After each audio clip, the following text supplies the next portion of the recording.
Joining me now, Republican Congressman Tim Huelskamp. Congressman, can you explain to me the light bulb obsession? Well, Chris, that is not a major issue in the bill, and actually I'm still going through that.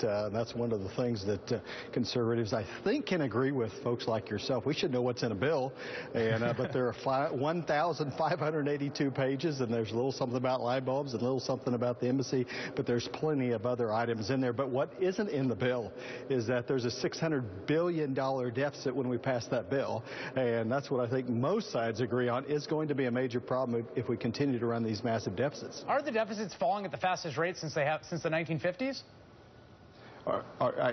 Repeat that question. The deficit is falling at the fastest rate since the 1950s.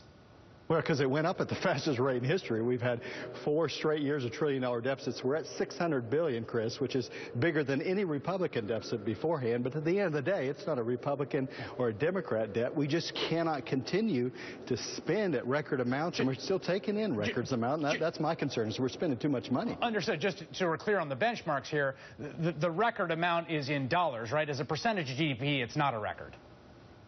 No, that's true. During World War II, I think it was even higher.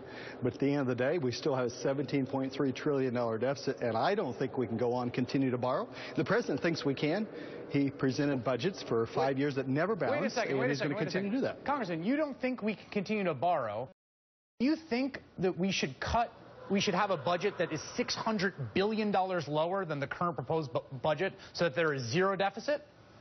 I think we can get there, and that's the difference. There are folks in this town on both parties, Chris, that never want to balance a budget. They firmly believe, actually, there's economists that think it's okay to run a deficit in perpetuity. The president thinks that as well, but no. We've passed budgets.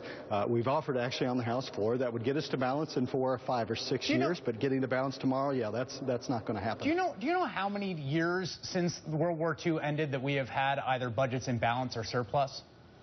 About 2. There was a Kansan in the White House the last time we actually cut the budget year to year, so it's been a long time. That is a wonderful piece of home state pride there. But how, I mean, when you look at this, when you talk about the specter of these deficits, when you talk about how terrible spending is, and then you turn back and you look at the history of the American Republic since World War II, and you say only 2 times have we had budgets balanced or in surplus, do you think the other 48, 58 years were just some horrible Gomorrah of just absolute moral degradation and American weakness? Or do you think actually it turns out we could run deficits on every year and still be a pretty groovy, powerful country? No, I don't think we can run deficits forever, and that's where we disagree. That's where the president and I disagree. They think you can run deficits forever. But there really is a component to this that needs to be discussed. Is it right to borrow money today that we expect our children and grandchildren to pay off? I don't think so. If you want to spend that money, Washington, go out and raise taxes. You know, the president won't do that. The Democrats